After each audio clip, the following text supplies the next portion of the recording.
بسم اللہ الرحمن الرحیم۔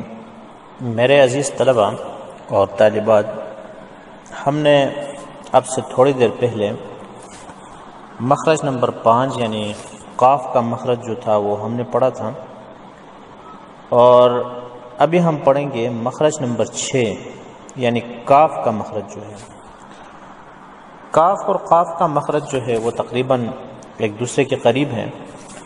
یہ قاف کے مخرج کے ساتھ متصل ہی منہ کی جانب جب آپ جائیں گے تو زبان جو ہے اس کا آخری حصہ جو ہے وہ اوپر کے تالو سے لگے تو کاف ادا ہوتا ہے۔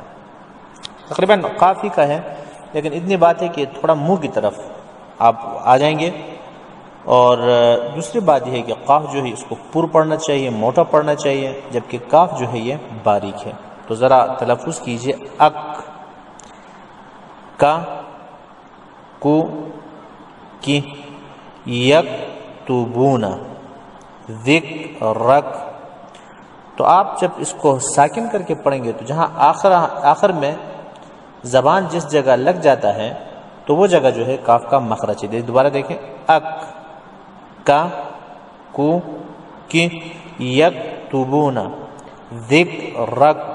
تو یہ کاف کا مخرج ہے، یعنی زبان اوپر کے تعلق سے تو لگتا ہے، لیکن قاف کے مخرج سے تھوڑا آگے منہ کی طرف جو ہے جانب جانا پڑے گا۔ تو بہرحال اس کے ساتھ ساتھ آپ یہ ویڈیو بھی دیکھ لیں اور بار بار مشق کرنے کی کوشش کیجیے۔